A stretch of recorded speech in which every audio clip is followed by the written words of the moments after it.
ஒரு தப்பு பண்ணுறாங்க, அந்த தப்புக்கு இந்த தண்டனை சரியா, இல்லை இந்த தண்டனை சரியா, இல்லைனா வேறு தண்டனை கொடுத்துருக்கலாமா அப்படின்ட்டு நம்ம கண்டிப்பாக தெரிஞ்சுக்கணும். ஏன் அப்படின்னா இப்போ இருக்கிற காலகட்டத்தில் நிறைய தப்புலாம் நடக்குது. எவ்வளவுக்கு எவ்வளோ டிஜிட்டல் வளர்ந்துட்டு போதோ அவ்வளோக்கு அவ்வளோ தப்புகளும் நடக்குது.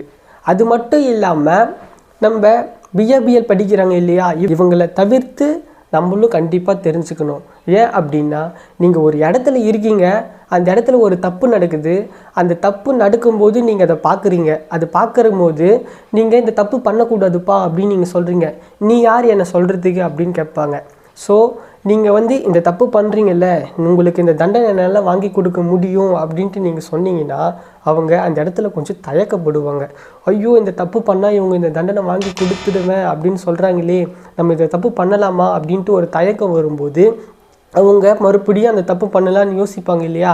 ஆனால் யோசிக்கும் போதும் அதுக்கப்புறம் நீங்கள் சொல்லணும், என்னென்னா நீ இப்படி பண்ணுறல்ல, நான் வீடியோ எடுப்பேன், சோஷியல் மீடியாவில் போடுவேன், கேஸ் கொடுப்பேன், எல்லாமே பண்ணுவேன் அப்படின்னு சொல்லும்போது அவங்க அந்த தப்பு பண்ணலாமா அப்படின்ட்டு இருக்கிற மைண்ட்லேருந்து தப்பே வேணாம் அப்படின்னு சொல்லிட்டு ஒரு மைண்டுக்கு போயிடுவாங்க. ஸோ இதே மாதிரி நடக்க நம்மளோட கண்ட்ரியில் தப்புக்கள் குறையும் நினைக்கிறேன். நம்ம எல்லாருமே சட்டங்களை பற்றியும் தண்டனைகளை பற்றியும் கடமைகளை பற்றியும் தெரிஞ்சுக்க வச்சுக்க வேண்டிய ஒரு முக்கியமான கட்டத்தில் நம்ம இருக்கோம். ஸோ எல்லாருமே நம்ம தெரிஞ்சுக்கலாம்.